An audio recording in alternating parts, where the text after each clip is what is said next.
Hey, it's Andy from Fry Farm, and we're just out here finishing off the east side fence line. So as you can see, we have a fence coming from the south, and then fence along our old fence line that we wheel loaded out. We got it all the way from the back up to this corner post. And then we got to join down there with that corner post. So this last piece we kind of did without wheel loading. And I am sure glad that I actually flattened out the rest of it, because these last couple posts have been taking me twice as long to do, from the fact that this sandy soil here on top of this ridge is so dry that it's basically falling in on itself. So we have to get the hand auger with some water to finish off the last bit of the hole. So I'm gonna bring you along for a couple fence posts here, and the smoke is kind of cleared from the air, but you can still kind of see it a bit, a little hazy here in Ontario. But we're gonna start with this hole. So first thing we're gonna do is basically do our lineup. So we just by eye go from the top of this post, and we look down there to that post,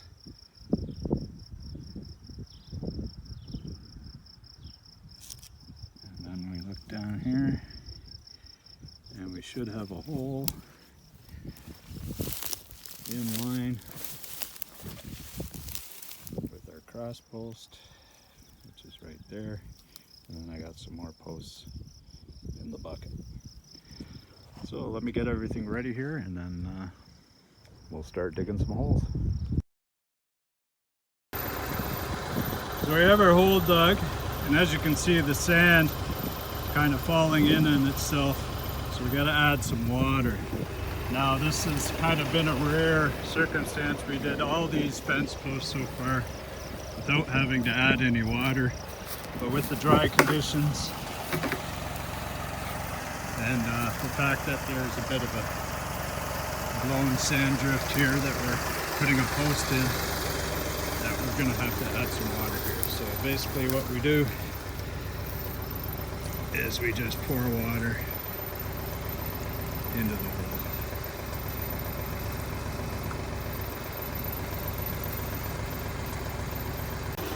Okay, so the water's soaking in the hole, and another question I kind of get from my buddies and stuff is, how do you work in poison ivy and poison oak, yet you never seem to break out? Well, my answer to this is I think you kind of build up a bit of an immunity to it. So with time, your body recognizes it and doesn't react as well to the allergic reaction. And another thing too is a good regime at night when you get in, as soon as you get in from the outdoors, is to basically wash with soap, water, and a cloth being the most important, because you got to wipe the oil away from the plant residue. And kind of enables you to work in it all day and never really have the side effects of big rash and breakout and stuff like that. Mind you, I do get it once in a while, but never very severe. Okay, so we got our post in.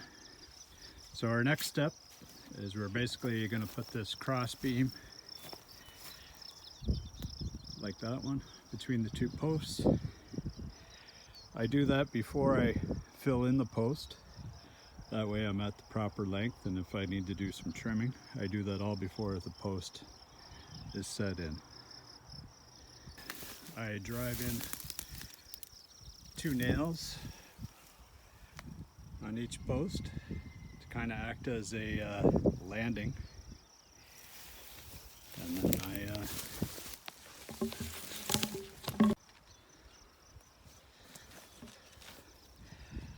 set the other post between the two uprights on those landings, and then just toenail it in at the top to hold it in place, and then fill in the hole. Now we're making our way down from pole to pole.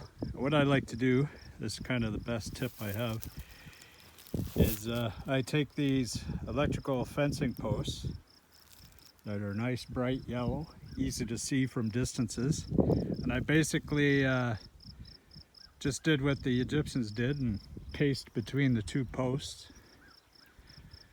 divided by 3 because I've got basically 3 spaces.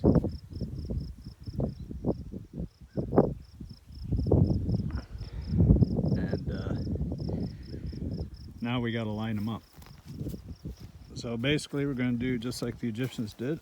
We're going to use our eye to see how well we did. So using this post as a center, and then using that post as my end point, I'm going to line up these posts to the end. So as you can see, the second one in has to go to the left, and I can pick a mark on the ground, basically where it has to go. And then my front post here is basically good, and my end post there is also in line. So I just got to move that middle post over and then come back and see if I'm on track. And we look, and basically those are in a straight line right to the post.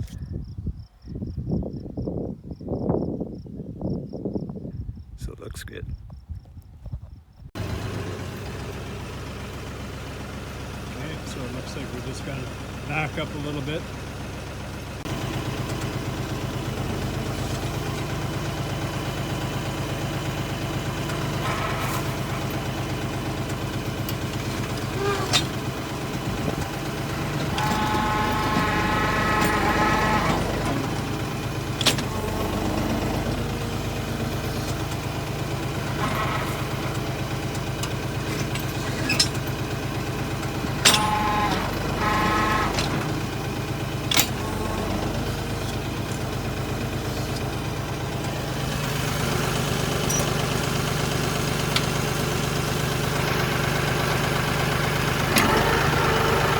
Okay, also the bottom 1 foot of the hole I fill with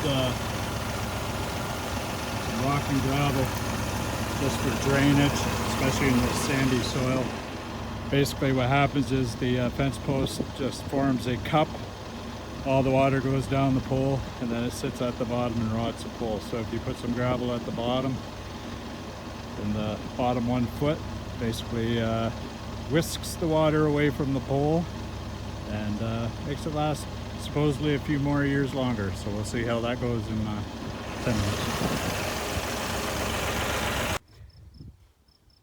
And there we go. A few straight posts.